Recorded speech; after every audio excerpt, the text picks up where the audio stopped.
सबसे पहले बात करते हैं दिल्ली के मुख्यमंत्री अरविंद केजरीवाल के कोरोना के सिंगापुर स्ट्रेन को लेकर किए गए ट्वीट पर विवाद बढ़ता चला जा रहा है। भारत सरकार के बाद सिंगापुर सरकार ने भी जवाब दिया है। सिंगापुर ने कड़ी आपत्ति जताई है, साथ ही भारतीय हाई कमिश्नर को तलब भी किया गया है। आपको बता दें कि भारत में मौजूद सिंगापुर हाई कमीशन की ओर से अरविंद केजरीवाल के ट्वीट पर जवाब भी दिया गया है। इसमें कहा गया है कि सिंगापुर में कोरोना के नए स्ट्रेन पाए जाने की बात में कोई सच्चाई नहीं है। टेस्टिंग में पता चला है कि सिंगापुर में कोरोना का B16172 स्ट्रेन ही मिला है। इसमें बच्चों से जुड़े कुछ मामले शामिल हैं। बहुत सारे लोग ऐसे हैं जिनके घर में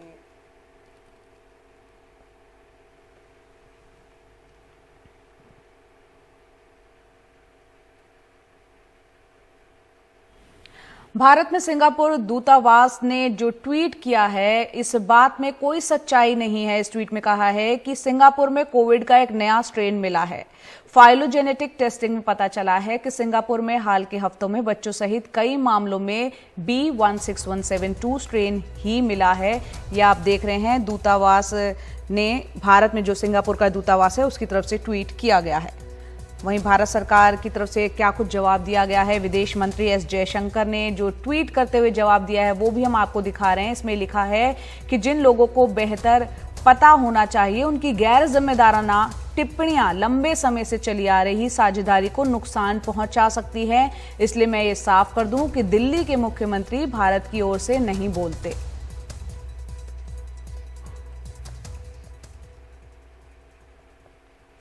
शरद शर्मा हमारे साथ है, हमारे सहयोगी मुंबई से अभिषेक शर्मा भी हमारे साथ है। शरद, यहां पर नए स्ट्रेन को लेकर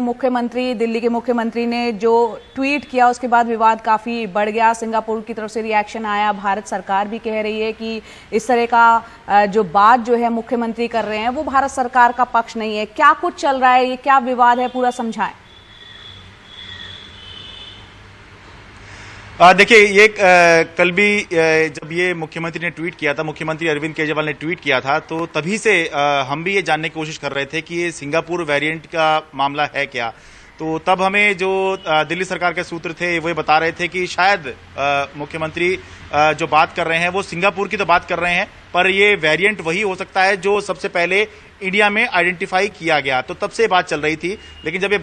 मामला आगे बढ़ा तो उसके बाद सिंगापुर की तरफ से और सिंगापुर की सरकार की तरफ से इस पर आपत्ति जताई जा रही है कि सिंगापुर वेरिएंट नाम का कोई वेरिएंट नहीं है, बल्कि जिस वेरिएंट की बात की जा रही है ये वही वेरिएंट है जो सबसे पहले इंडिया में मिला। बल्कि थोड़े जो दर्शक अभी देख रहे हैं उनके लिए मैं बता दूं कि पहले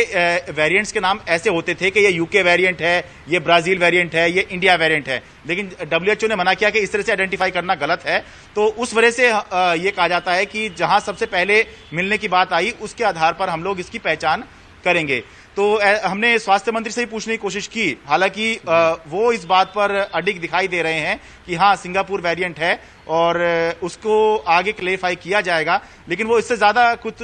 बताने के स्थिति में नहीं थे स्वास्थ्य मंत्री सत्येंद्र जैन कि ये बात कहां से आई है, क्योंकि अगर सिंगापुर की सरकार मना कर रही है कि इस तरह का कोई वेरिएंट नहीं है तो फिर ठोस प्रमाण चाहिए अपनी बात को सिद्ध करने के लिए। तो उन्होंने कहा है कि आज शाम तक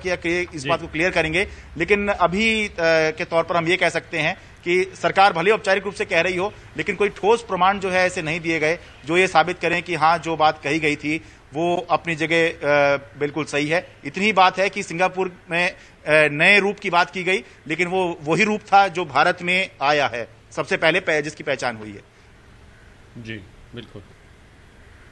लेकिन मैं आपसे ये समझना चाहता हूँ कि अरविंद केजरीवाल की राजनीति को क्या सूझा कि वो इस समय सिंगापुर की बात करके किस तरीके से, क्या वो कोई पॉलिटिकल माइलेज लेना चाहते थे, वो आगे दौड़ना चाहते हैं राजनीति में,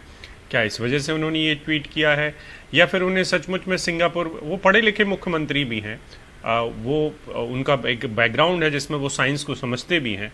तो उनके मन में ऐसा क्या सूझा, क्या उनको कोई ब्रीफ मिला था जिसकी वजह से सिंगापुर स्ट्रेन का नाम दिया गया। जब भारत के स्ट्रेन से हमें आपत्ति हो सकती है तो जाहिर सी बात है सिंगापुर के लोगों को भी होनी चाहिए सिंगापुर के नाम पर कोई स्ट्रेन हो। और दूसरी बात ये कि उनके इनपुट क्या है, क्या उनकी सरकार की तरफ से कुछ साफ किया गया है? देखिए, कोई पॉलिटिकल स्कोर अरविंद केजरीवाल इसमें कुछ कर लेंगे ऐसा मुझे नहीं लगता, क्योंकि और ऐसा भी नहीं है कि इस तरह का ट्वीट उन्होंने पहली बार किया हो। मुझे याद है कि जब बात हो रही थी यूके वेरिएंट की, दिसंबर के महीने में जब खूब शोर मचा हुआ था और चर्चा चल रही थी कि क्या भारत को यूके से आने वाली फ्लाइट्स बंद करनी चाहिए, तो उस समय भी उन्होंने मांग की थी कि सारी फ्लाइट्स बंद कर दी जाएं। और इससे पहले भी उन्होंने इस बात पर लगातार जोर दिया है कि दिल्ली में जो कोरोना फैला था उसका एक बड़ा कारण ये भी था कि दिल्ली में इंटरनेशनल फ्लाइट्स जो हैं वो बड़ी संख्या में आती हैं, और जब कोरोना शुरू हो रहा था उस समय हजारों लोग, करीब 35,000 के आसपास की ऐसी संख्या थी जो दिल्ली में आए थे, और संभावना है उनकी वजह से भी दिल्ली के अंदर कोरोना फैला हो, बाहर से ये वायरस जो है दिल्ली में आया हो। तो चर्चा तो वो लगातार कर रहे हैं, लेकिन ये इनपुट्स किस तरह के हैं या किसने ये बात कही कि ये सिंगापुर वेरिएंट है, ये बात अभी तक सरकार की तरफ से स्पष्ट नहीं हुई। हमने स्वास्थ्य मंत्री से ये जानने की कोशिश की कि क्योंकि अगर कोई इस तरह की बात है तो स्वास्थ्य मंत्री के पास तो जानकारी होनी चाहिए और डिटेल में जानकारी होनी चाहिए, लेकिन उन्होंने सिर्फ इतना कहा कि उनके हिसाब से ये ऐसा वेरिएंट है, पुख्ता तौर पर है, और इसकी जानकारी वो बाद में देंगे, लेकिन इससे ज्यादा की जानकारी वो नहीं दे पाए हैं। उनका ये कहना है कि इंपॉर्टेंट बात यह है कि स्ट्रेन है, चाहे उसका नाम आप कुछ भी दे लीजिए, लेकिन जब आप किसी देश का नाम उसके ऊपर लगाएंगे, अगर इंडिया स्ट्रेन कहा जाएगा कि देशों में फैल रहा है तो हिंदुस्तान को आपत्ति हो सकती है, और सिंगापुर स्ट्रेन आप कहेंगे तो सिंगापुर आपत्ति जरूर जताएगा इस बात पर। जी, बहुत बहुत शुक्रिया शायद इस पूरी जानकारी के लिए आपका।